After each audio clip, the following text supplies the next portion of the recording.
beaucoup un tutoriel sur l'encadrement des cordées autonomes. Parce que l'autonomie en alpinisme, ça s'apprend. Alors ça peut s'apprendre sous la responsabilité soit d'un guide, soit avec la FFME, la FFCAM, des associations telles que l'UCPA, mais aussi avec des guides indépendants ou dans le cadre de stages organisés par du bureau des guides, des compagnies de bureau des guides. Il faut que ça soit bien expliqué par l'organisateur. L'organisateur doit être assez clair avec. Il y a une relation, il y a un contrat de responsabilité et d'information de l'organisateur qui doit informer le participant des risques que comporte ce style d'apprentissage. Le principe de l'UCPA, le stage, quel que soit le stage et le niveau que vous avez, on essaie ici de vous donner de l'autonomie. Bonjour. Eric, je suppose? Ouais, c'est ça, ouais, tout à fait. Ouais. Ben, je t'ai contacté, donc tu es prêt à encadrer pour nous. Ouais. Voilà, est-ce que tu as reçu mes documents, Eric? Ouais, j'ai reçu le document, mais justement, prie, j'avais 2-3 petites questions. D'accord. Tu peux savoir, parce que moi j'ai déjà fait de la collectivité, j'ai déjà travaillé en collectivité, mais jamais à l'UCPA. Jamais à l'UCPA. Donc, alors je vais un petit peu en quelques mots t'expliquer comment on fonctionne. Ouais. Tu vas avoir déjà 5 personnes. Donc j'ai 5 personnes. 5 personnes, c'est-à-dire ces 5 personnes, tu vas avoir une personne avec toi et 2 cordées autonomes. D'accord. Bonjour. Bonjour. Ouais, je me présente, je m'appelle Eric Brèche et c'est moi qui va être votre guide pour la semaine. Alors bonjour, moi je m'appelle Élise et je suis monitrice d'escalade et je pratique la montagne, je commence un peu et voilà, j'aimerais bien en faire plus régulièrement. Moi c'est Camille, j'ai un petit peu l'habitude d'en faire mais surtout en seconde en fait. C'est Thibaut et en fait je pratique de la montagne avec des amis, habituellement ça fait 3-4 ans et là j'aimerais être un peu plus autonome voilà, sur des courses peut-être un peu plus difficiles. Et sinon moi j'aimerais bien faire l'arrêt de Rochefort. Ouais, bah écoute, ouais, pourquoi pas. Patrick, salut. Eric, salut. Voilà, écoute, figure-toi que je viens de voir mes stagiaires, j'ai discuté avec eux. D'accord. Par rapport au sujet du programme. Et puis j'ai vu leurs fiches et dis donc j'en ai au moins 2 ou 3 là qui vont vraiment bien. Alors aujourd'hui en effet on va aller grimper on va aller voir faire un petit tour en escalade au Gaillan. Et je voulais savoir si c'était possible d'aller faire les arêtes de Rochefort. Les arêtes de Rochefort? Ouais. Ah non, là, Eric, là, je te stoppe tout de suite. Les arêtes de Rochefort, on n'y pense plus. Hein, d'accord? Donc, vu le niveau qu'ils ont, moi, j'ai observé un petit peu les courses qu'ils ont faites. Ouais. Donc, il y a de quoi faire sans aller aux arêtes de Rochefort. Ouais. Hein, d'accord? Ouais. Ce n'est pas fait pour des cordées autonomes, et notamment à 5 personnes. Quoi. Hein, on est bien d'accord. D'accord. Ça, c'est exclu. Ok. Hein, on exclut. Voilà. Donc, moi, je te conseille, écoute, fais déjà cette première journée, vérifie leur niveau technique, hein, leur capacité, etc. à assimiler tout ce que tu vas leur dire. Après, tu auras une école de glace demain, une course d'application le surlendemain. Après, viens me voir. Hein, on va discuter de ton choix, de la course. Tu discutes aussi avec eux. D'accord. Et voilà, il faut voir vraiment à la baisse ce genre de truc.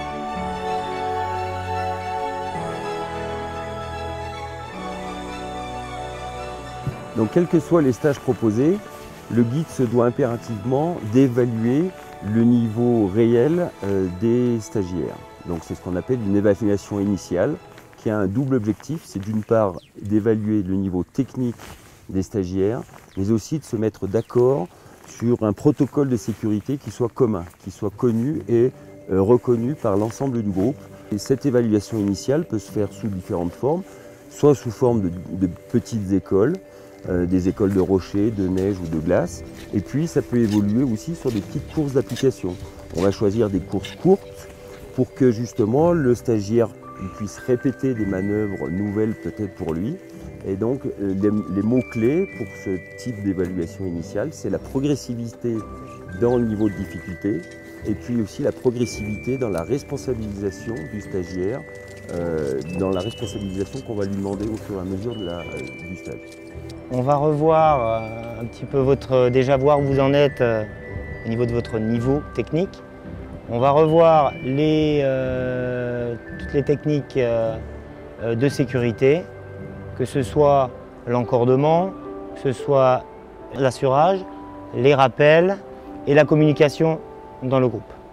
On va s'orienter plutôt côté montagne, donc on ne va pas grimper en moulinette, vous êtes déjà tous autonomes de ce côté-là, vous savez grimper en tête, on va le vérifier. On va déjà commencer par faire une voie là en utilisant les points, d'accord, en mettant des dégaines. Et puis ensuite, on essaiera de faire la même chose en mettant des points, soit des freins, soit des coinceurs, d'accord.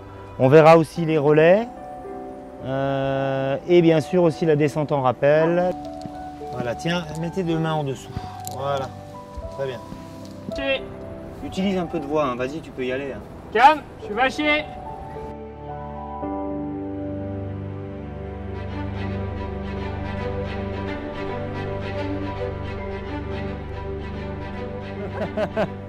Voilà.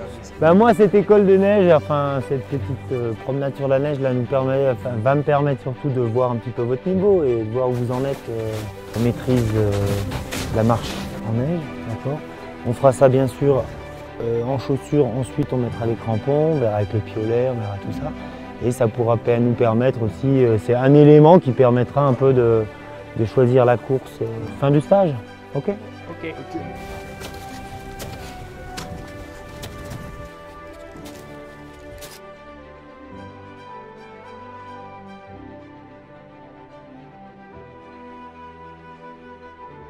Bon, la difficulté abordée avec les stagiaires, elle est plutôt à la baisse. Hein, c'est-à-dire qu'il faut que les gens pratiquent par eux-mêmes, hein, si possible. Ouais, c'est toi qui les auras évalués. Et ensuite, bien déterminer également le temps que tu vas mettre dans une voie, etc., qui est parfois multiplié par 2, voire par 3. Donc ça, c'est objectif à la baisse. Hein, d'accord. Okay, voilà, dans la difficulté et au niveau du temps. Okay. Moi, j'aimerais plutôt te conseiller, j'ai un petit truc qu'on fait assez souvent et qui est assez complet, c'est peut-être la traversée des pointes Lachenal. Tu as déjà fait, je suppose. D'accord, donc ça serait pour le vendredi, quoi. Hein. Voilà, pour le vendredi. Ouais. Hein, d'accord. Alors, bon, éventuellement, tu peux monter le jeudi en refuge. Ouais. Hein, d'accord. Peut-être l'arête qui conduit au refuge des Cosmiques, l'arête à Laurence. Ouais, je vois. Pour compléter, ça te fait une petite mise en forme déjà la veille. Ouais, pour le les faire lendemain, voilà. Ouais, je en, pense que là c'est pas mal. Déjà, ouais. C'est pas mal. Tu connais ces secteurs, ouais. Ouais, je vois un petit peu, j'ai déjà entraîné un peu. Et là, je pense que bon, c'est peut-être un peu en dessous du niveau de certains, mais bon, ils vont bien travailler là-dessus et être au niveau pour la pointe Lachenal. Vous avez vu que l'arête, elle est quand même très fine là. Donc, ce qu'on va faire pour la descente, c'est que moi, je vais déjà partir avec Élise, Mathieu et Thibaut. Et puis toi, par contre, Camille et Mickaël, vous m'attendez ici. Ok, ça marche? On se prépare en attendant. Voilà, exactement. Vous mettez vos crampons tranquillement. Vous mettez la corde déjà si vous voulez. Vous restez bien là, hein, vous ne bougez pas d'ici.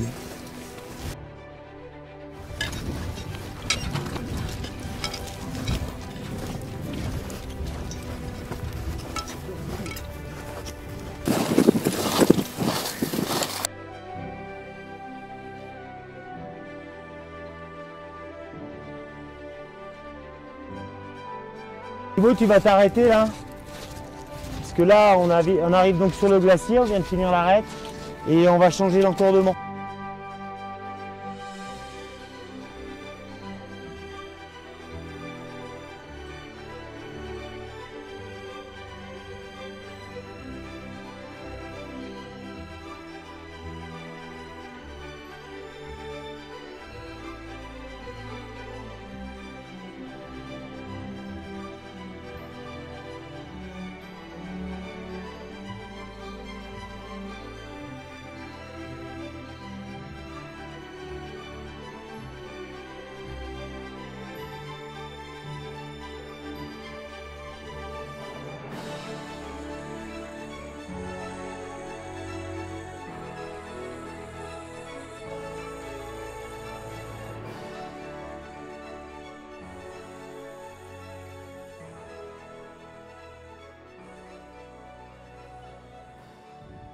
Ok, là ce qu'on fait, là on arrête la progression en autonomie parce que là vous avez vu les conditions, il y a du grésil, ça glisse, c'est vraiment, on a du mal à s'assurer et tout, donc on va arrêter là. Par contre ce qu'on va faire, ce que je vais faire, c'est que je vais rabouter toutes les cordes et on va rejoindre le glacier qui est en bas et on va tirer une grosse main courante.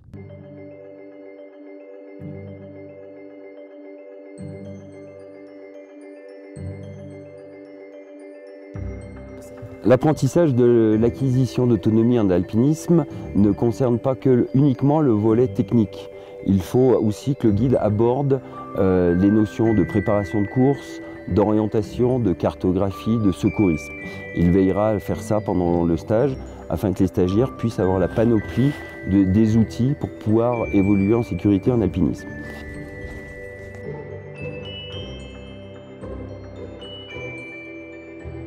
Thibaut, tu vas te mettre avec Mickaël, ok.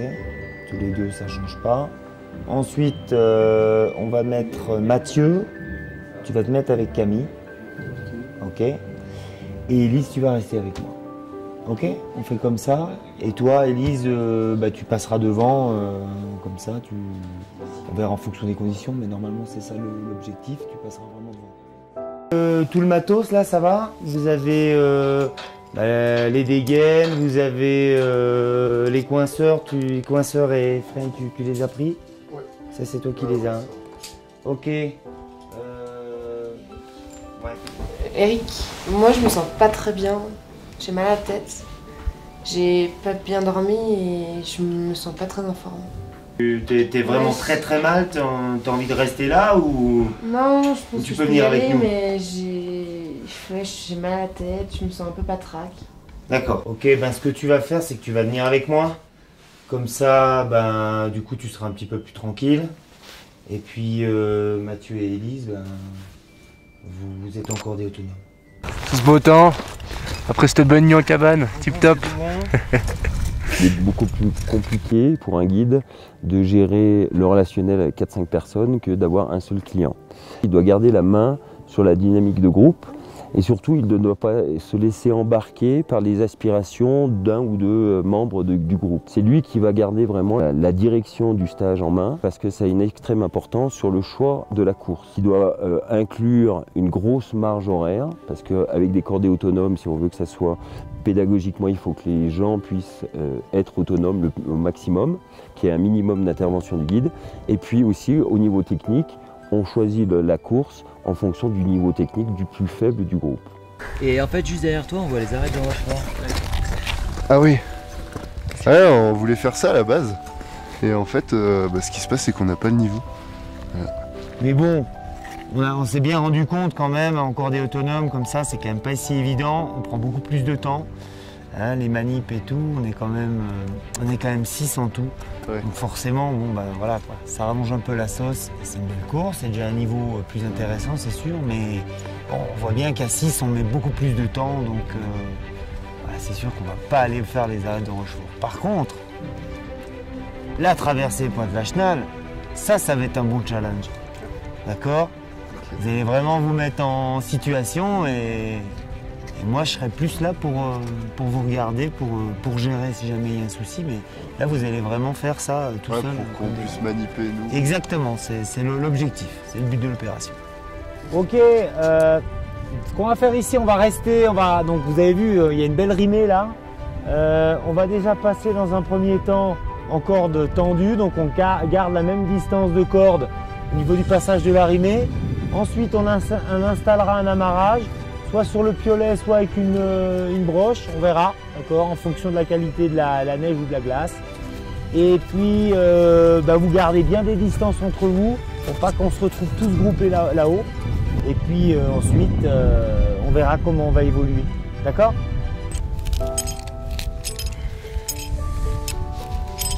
Là c'est parti.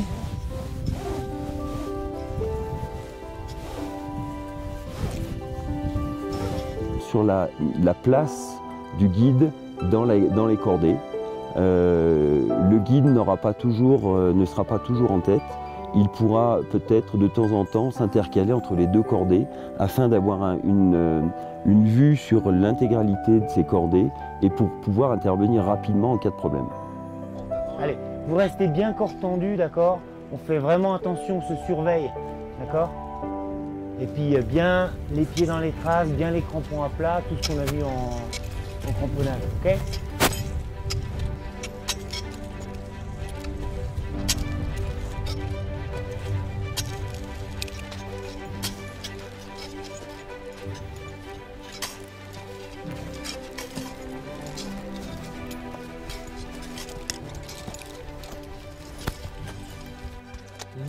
continuez comme ça, vous vous voyez entre les cailloux. Pensez à poser les béquets. Voilà, un à droite, un à gauche.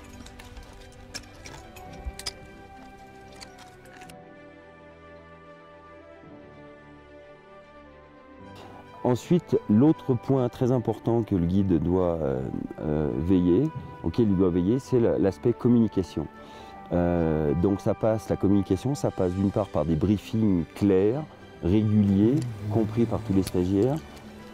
Camille, tu vas m'assurer, d'accord? Je vais mettre des points intermédiaires. Je mettrai systématiquement une dégaine dessus, avec la corde qui passera dedans.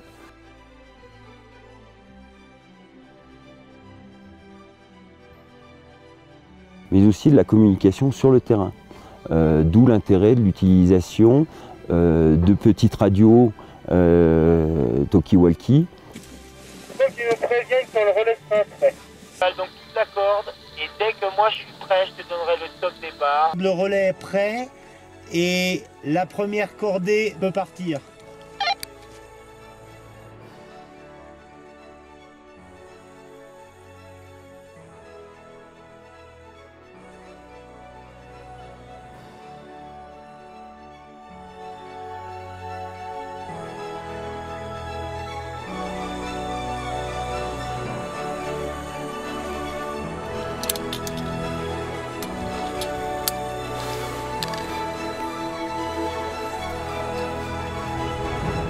Eric, là je commence à être vraiment fatigué là. J'ai froid, j'ai mal aux mains, mal partout. Ça devient trop dur. Ok, bah écoute, tu restes là où t'es bien là, ça va? Ouais, pas tip top. Ok, je t'envoie une corde, d'accord? Tu ne bouges pas, je t'envoie une corde. Tu accrocheras bien le mousqueton à vis sur le pontet de ton baudrier. Ça? D'accord, ouais, voilà, exactement. Pontet du baudrier et je te donnerai le top départ. Ok, d'accord. Tu l'as? Ouais. Ok. Vas-y, tu te l'accroches là? Ouais, c'est bon. Ok. Allez, j'y vais.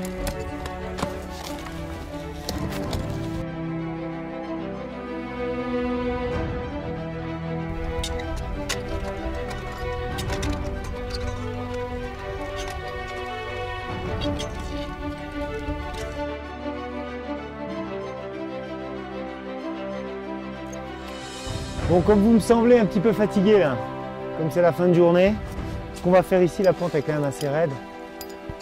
Déjà, ouais, déjà un peu plus raide. Donc ce qu'on va faire, je vais installer un corps mort, d'accord? Camille, toi, tu vas descendre en premier. Moi, je vais te descendre, 30 mètres de corde environ. Une fois que tu seras arrêté, donc tu te poseras. C'est bon, tu peux t'installer là? Ouais. Tu me fais donc un relais? Tu mettras une broche, deux broches, tu feras un vrai relais comme on a vu en glace la dernière fois. Et ensuite, vous descendrez en main courante sur la corde qui sera entre moi et Camille. Ok?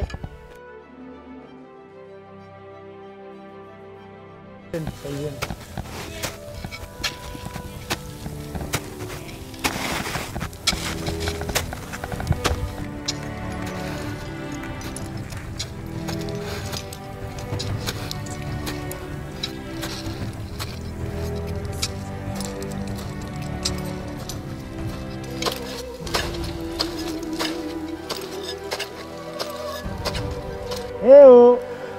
Élise, t'es vaché? Ok, vous vous vachez là. Comme ça, je retire le corps mort.